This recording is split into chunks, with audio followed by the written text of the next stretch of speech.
किशनगढ़ थाना क्षेत्र के झिरंडिया गांव में 4 मई को मिले अधजले शव की गुत्थी को पुलिस ने सुलझा लिया है। मामले में झज्जर हरियाणा के बोपलिया के गांव के 2 युवकों को गिरफ्तार किया गया है। पूछताछ में सामने आया कि जातीय वर्चस्व की रंजिश के चलते पहले हत्या की गई, फिर शव को पहचान छिपाने की नीयत से किशनगढ़ इलाके में शव लाकर जला दिया गया। मृतक मनोज उम्र 23 साल झज्जर के बोपलिया गांव का निवासी था। 3 मई को उसी के गांव के इंद्रपाल और शक्ति सिंह ने उसकी हत्या की। इसके बाद वे शव को कार में डालकर लगभग 200 किलोमीटर दूर किशनगढ़ थाना क्षेत्र के झिरंडिया गांव लाए और पहचान नहीं हो सके, उसके चलते मनोज के शव को जला दिया गया। पूछताछ में आरोपियों ने पुलिस को बताया कि उन्होंने मनोज की पहचान छिपाने के लिए उसका टैटू वाला हाथ काट दिया, फिर शव पर केमिकल डालकर उसे जलाया ताकि पहचान न हो सके।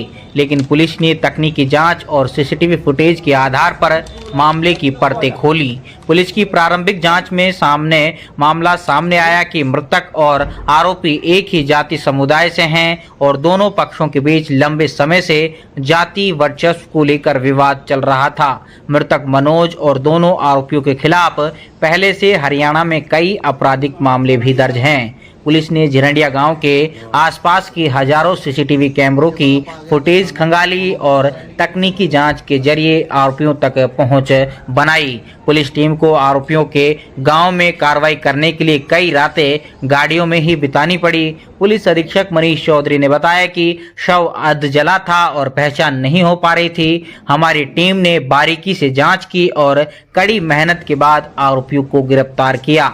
अभी वर्चस्व का मामला सामने आया है। मामले में आगे की जांच जारी है। इसमें कुछ और आगे भी शामिल हो सकता है, जिसकी जांच लगातार जारी है। सभी लोगों को संज्ञान में है। 4 मई को किशनगढ़ थाना एरिया के अंदर एक लाश मिली थी जिसका हाथ कटा हुआ था और जिसके शरीर के ऊपर केमिकल से जलाया गया था जिसको, और इसकी जो है शिनाख्त भी ना हो सके इसलिए इसके ऊपर केमिकल और एसिड डाल के इसको जलाया गया था। और जो है एक तरीके से हम इसे कह सकते हैं कि ये टोटल ब्लाइंड मर्डर था, क्योंकि जैसे कि ये जो मृतक था वो अपने एरिया का नहीं था और ना ही जो आरोपी हैं वो अपने एरिया के हैं। दोनों ही पक्ष जो है हरियाणा से हैं। तो सबसे पहली चुनौती तो हमारे पास में इसकी शिनाख्त की गई थी बॉडी की, और उसके बाद जो है आरोपी तक पहुंचना एक दूसरी चुनौती थी।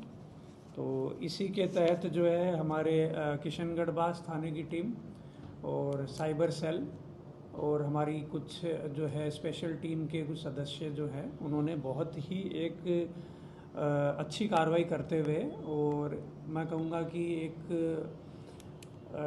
टोटली ब्लाइंड जिसमें कोई क्लू सामने नहीं आ रहा था, उसको एक बहुत ही अच्छे तरीके से इन्होंने सोल्व किया है।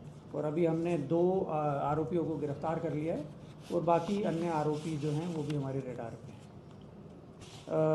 इसके अंदर अभी आपको एग्जैक्ट नंबर पूरी पूछताछ होने के बाद बताया जाएगा, मगर ये ज़रूर है कि 2 के अलावा भी कुछ और अन्य लोग भी हैं जो जिनकी अलग अलग भूमिकाएं, उसके ऊपर अनुसंधान जारी है। निश्चित तो अभी तक की अनुसंधान में सामने आया है कि दोनों ही पक्षों के खिलाफ जो है वहाँ थाना बादली जिला झज्जर हरियाणा में जो है मुकदमे दर्ज हैं।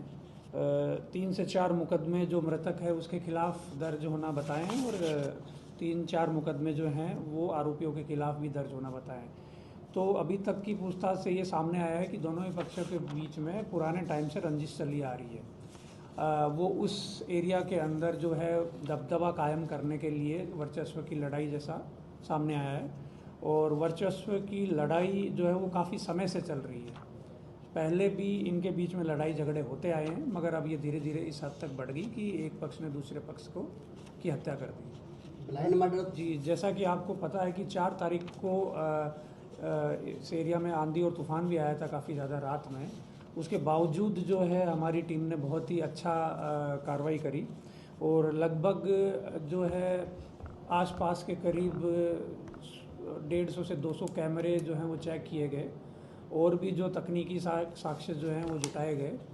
और इसी के क्रम में जो है सबसे पहले कुछ जो वाहन इसमें सम्मिलित थे इस कार्रवाई में, इस जो आरोपी हैं उनके द्वारा जो वाहन जो यूज़ किए गए थे उनको हमने ट्रेस किया, और उन वाहनों को ट्रेस करने के बाद जो है जो मृतक है उसके गांव में पहुंचे, और जब वहां पे मालूमात किया गया किसी मिसिंग पर्सन रिपोर्ट या इस तरीके की सूचना के बारे में, तो सामने आया कि एक आदमी जो है उसकी गुमशुदगी दर्ज है वहाँ पे। और फिर जब बॉडी की फ़ोटोग्राफ्स उनको दिखाई गई तो उन्होंने इसका आइडेंटिफिकेशन कर लिया।